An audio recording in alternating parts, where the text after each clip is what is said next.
Hi everybody, thank you for joining me. So it's been announced today, well as good as, that Paul McCartney is going to be headlining Glastonbury next year in 2020. I say confirmed, but he's put out a tweet today that pretty much confirms it. I don't think he would have been able to put this tweet out if it wasn't in the bag that it's about to be announced soon. And a bit of a cryptic one there. It's Philip Glass, Emma Stone and Chuck Berry, Glastonbury. So it pretty much gives the game away, I think. It's been rumoured for a while, and ever since it's been rumoured, I've been having thoughts about this. And I don't want to upset anybody here, but I think it's a bad idea for Paul McCartney to headline Glastonbury in 2020. And I wanted to explain why I think that. So I hope over the course of this last year where I've been doing my videos, I've proved my McCartney credentials. I'm certainly not a hater of Paul McCartney. He is my favourite musical artist in the world by a long way. I've been lucky enough to see him live a few times myself, and they've all been sort of fantastic experiences. My problem with Glastonbury is the fact that it's broadcast live on national television here in the UK and probably in other countries as well. I don't know. And I'm going by past experiences here of when he has done events like this, not necessarily festivals, but events where he has been performing live on television. So things like the Olympic Games in London 2012 closing ceremony in 2012. And he's done various events for Queen's Jubilees and such like over the years. And the same thing happens every single time. And it's only going to be worse next year. And what that is we all know that Paul doesn't have the same voice that he used to have. And I wouldn't expect him to. The man's not far off 80 years old. Why should he? You know, Pele was one of the greatest footballers ever. You wouldn't expect him to still be able to play football like that anymore. I wouldn't expect Paul McCartney to be able to sing like that. And let me be clear about this, what I'm getting at. If you're at Glastonbury, I think it'll be fantastic. I would love to be there, and this isn't jealousy at all on my part. I don't do jealousy at all. I've no desire to go to Glastonbury myself. If you're there, I imagine it'll be great.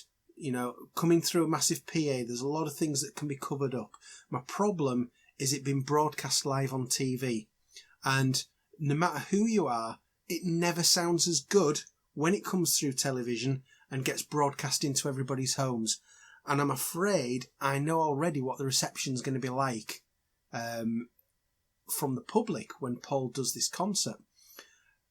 And Paul's very, very concerned about his legacy lately. He's a lot of the things that he's doing with the archive collection and the way that he conducts his business is around preserving his legacy for the future,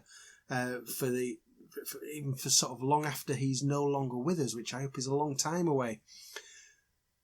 But every time he does something like this, he gets absolutely crucified by the public. And it's people like me who spend ages trying to defend him. And I'm not bothered about this from my point of view. I can quite easily switch my phone off that night and not get involved, although I'll probably get dragged into something. But what tends to happen is that when it comes through that TV signal and through your TV speakers, the whole atmosphere of the festival is sterilised, it's sanitised, it's cleaned, and what you get through your TV speakers is nothing like what happens at the festival itself.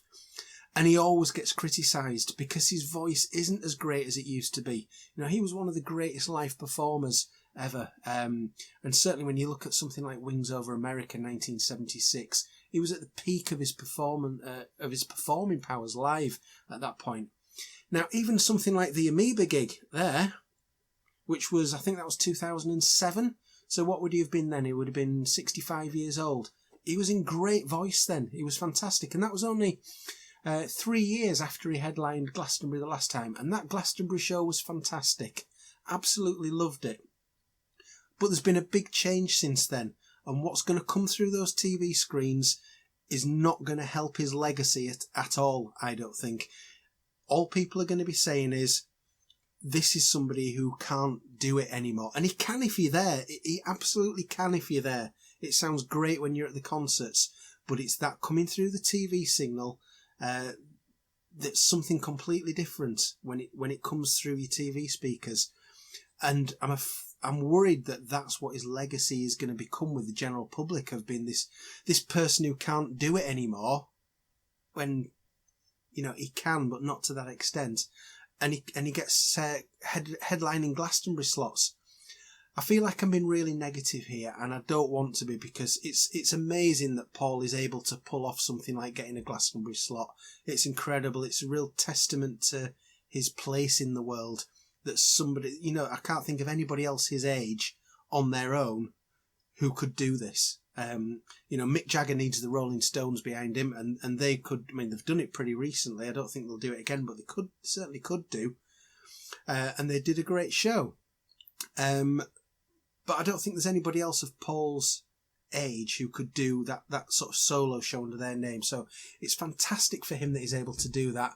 But I really worry about the reception that he's going to get to it, and that's going to tarnish his legacy. The people who are fans of his, they already know how amazing it is, and that legacy's secure. But in terms of trying to sort of get the general public on side, he ain't going to do it. And I'll stand by that, because I've seen it happen before. I'm not going by what I think is going to happen here. I'm going by what I've seen happen several times before.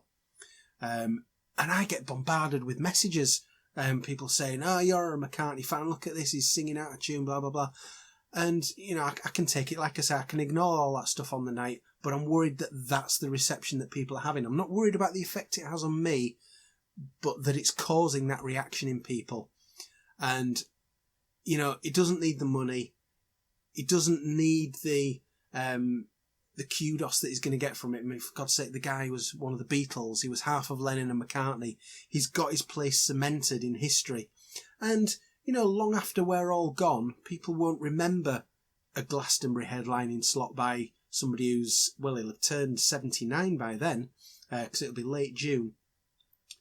But it's sort of now, it's the here and now and these next few years where I really don't think it's going to do him any good in the long term. So I would really love to know what you think about this, because I imagine I'm going to get some flack for this, and fair enough, I can take it. This is my opinion based on what I've seen before. I would love to hear what you think about this. Please let me know in the comments, and happy to get involved in discussions with you on this.